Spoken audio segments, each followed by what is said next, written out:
Hi guys, today we're going to talk about the ARS for the T4'20. The ARS has been updated for the T4'20 because of the new suspension arms. So the biggest difference to the old car is the fact that you can use the same suspension arm with both types of suspension. So when you switch from the regular suspension to the ARS, you simply have to switch the hub from the normal hub to the C hub. So in this case, you keep the arm, you don't have to switch the entire arm like you did on the old car. And this saves you a lot of time and makes it easier to switch between the two systems. And also the ARS now it comes with aluminium C-hubs only, 0, 2 and 4 degrees.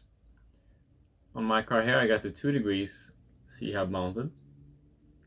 And you have to keep in mind when you use a 2 or 4 degree C-hub, you make the wheelbase shorter. So to make a fair test between those, you need to make the wheelbase longer as well. So basically it's 0.5 millimeters per 2 degrees of C-hub. So when I use the 2 degree C-hub, normally I would use the car 0.5 millimeters longer if you want to maintain the same wheelbase.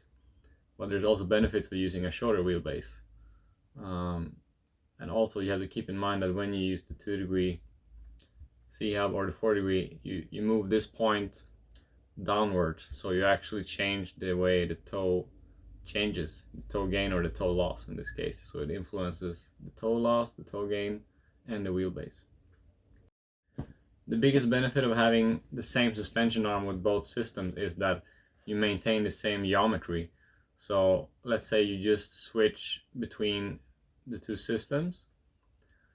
If you keep the ARS set up with static toe, which means no gain or loss on compression, this means that you change nothing except for the weight balance, because obviously the ARS is a lot heavier. You add about 15 to 20 grams on the rear suspension depending on the parts you use, and this is the big difference. Then there's no change in geometry like it was on the old car. So having more weight on the rear axle has several benefits, but moving more weight to the rear, it shifts the weight balance to the rear, and as you know, it gives you more rotation, which is really helpful on certain tracks and conditions. So I have mounted two different installations of the ARS on this car. I've done this to demonstrate the two different possibilities of mounting the ARS, which is also new on the T4'20. On the old car, you could only mount it on the RF block, but on this car you can mount it to the top of the bulkhead. So this is why I mounted it differently on left and right, which I will not show you. So on the left side, the left side has the traditional link mounting position on the RF block. And this is how I ran the car at Snowbird Nationals in January on high grip CRC black carpet with Jayco tires. And the Jayco tires, they provide a lot of grip and stability, and because of that I decided to set the car up with static toe, which means no toe gain or loss. And I achieved this by using a 5mm shim under the carbon piece. Keep in mind that a 4mm shim under the carbon piece equals none on the kit plastic steering block. So when you use the optional steering block, 4mm under the carbon piece equals none on the old standard steering block. However, at the US Indoor Champs in Cleveland last year in November, I ran the ARS system as well, and this was with a different tire, with a sweep tire. It was on the same type of carpet, on black CRC carpet, but the tire provided less grip, and for that reason I decided to use this mounting position here. So I mounted it on the bulkhead, which you're now able to do with the little hole that's in between these two screws. You can mount it from here, but you don't need to mount it on the top of the steering block. So it's mounted from here to here, and this gives you a much bigger angle for the link, which gives you a lot more toe gain. So when you compress the suspension, the toe moves to have more toe under compression. So in Cleveland I ran 0.7 degrees of toe gain, and this gave me a lot more stability through the entire corner. It allowed me to drive the car more aggressively without having to lose the rear or having the fear of the car becoming loose. So having these two options gives you a very big adjustability that you can use toe gain, toe loss, even static toe, simply by flipping the link around and mounting it from here to here.